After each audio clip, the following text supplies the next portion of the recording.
Channel में आप लोगों का नमस्कार दोस्तों, चैनल में आप लोगों का स्वागत है। दोस्तों, टैबलेट वीडियोस के क्रम में आज मैं एक नई वीडियो लेके आया हूँ। वो है रिलीफ टैबलेट। बहुत ही उपयोगी और बहुत ही ज़्यादा यूज़ होने वाली टैबलेट है। इस टैबलेट को मोस्टली हम लोग मेडिकल स्टोर से खरीद के खा रहे होते हैं, तो बहुत ज़रूरी है कि हमें इस बारे में पता हो कि ये टैबलेट कैसी है, किन किन साल्ट से मिलकर बनी है, किस तरीके से इसकी डोज है और इसकी क्या क्या बेनिफिट्स हैं, क्या क्या इसके डिसएडवांटेज हैं। तो आइए शुरू करते हैं। इसका जो मैन्युफैक्चरर है लेब्रोट फार्मास्यूटिकल इंडिया लिमिटेड। जो कंपोजिशन है इसमें diclofenac potassium, paracetamol, cetirizine hydrochloride और मैग्नीशियम ट्राइसिलिकेट। रिलीफ टैबलेट कैसे काम करती है? एक नॉन स्टेरॉयडल एंटी इन्फ्लामेटरी दवा है। ये जो कंपोजिशन है इसका, जो एंजाइम साइक्लोऑक्सीजिनेज को रोककर काम करती है, जो बुखार, सूजन और दर्द को नियंत्रित करती है। रिलीफ टैबलेट के यूजेस हैं, ये तमाम तरह के दर्दों में यूज होती है।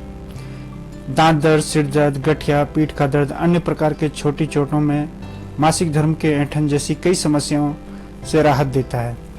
रिलीफ को कितनी मात्रा में लेना यह पूर्ण रूप से रोगी के वजन, लिंग, आयु और पिछली चिकित्सीय इतिहास पर निर्भर करता है। यह खुराक मरीज की परेशानी और दवा देने के तरीके पर निर्भर करती है। रिलीफ की डोजेस क्या होती है? यदि आप 13 से 18 वर्ष के हैं तो आप अधिकतम एक टाइम में एक टैबलेट लें और दवा को 2 बार लें। यदि वयस्क हैं तो एक टाइम में एक टैबलेट लें, खाने के बाद लें और 24 घंटे में 4 बार ले सकते हैं। बुजुर्ग हैं तो खाने के बाद ही लें। अधिकतम मात्रा एक टैबलेट है और दवा को 3 बार लें। यह दवा का प्रभाव 4 से 6 घंटे का औसतन अवधि के लिए रहता है। दवा आपको 4 से 6 घंटे किसी भी तरह के दर्द में आराम दे देती है। इस दवा के प्रभाव को मिलने में जब आप दवाई लेते हैं तो 30 से 60 मिनट के अंदर ये अपना असर शुरू कर देती है। इसके बेनिफिट्स हैं, ये आपको अगर बुखार है तो उसमें भी बदन दर्द, गाउट, ऑस्टियोआर्थराइटिस यानी हड्डियों में दर्द है, घुटनों में दर्द है, मांसपेशियों में दर्द है, दांत में दर्द है, तो इस तरह के जो सभी तरह के दर्दों में ये उपयोग हो जाती है। रामबाण औषधि है।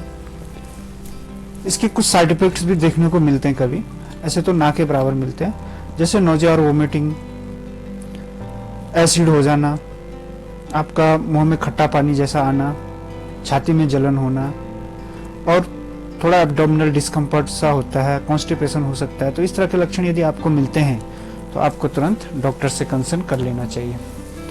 इंटरेक्शन विथ अदर ड्रग्स, यदि हम किसी और मेडिसिन को ले रहे हैं तो ये भी ध्यान रखना है इस मेडिसिन के साथ इसका कोई इंटरेक्शन है, जैसे मिथोट्रेक्सेट्स है, मिफेप्रिस्टोन है, ये जो साल्ट हैं, प्रोबेनसिड है, सिप्रोफ्लॉक्सिन है, तो ये कुछ ऐसे साल्ट हैं या इनसे बनी हुई मेडिसिन के साथ आप रिलीफ को लेते समय ध्यान रखें और डॉक्टर से परामर्श के अनुसार ही लें।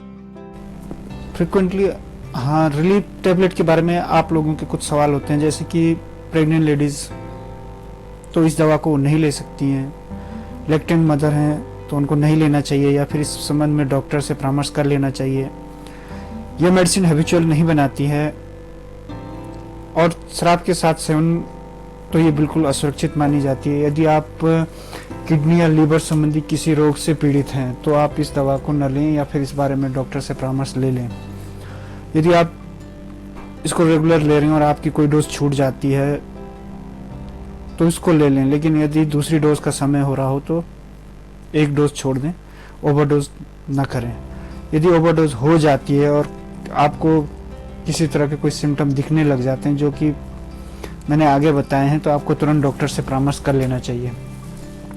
इसका स्टोरेज, रिलीफ टैबलेट को हमेशा सूखी जगह पे और उसका जो पैक होता है उसी में रखा जाना चाहिए। सुनिश्चित करें कि यह दवा बच्चों से दूर रहे, पालतू जानवरों से दूर।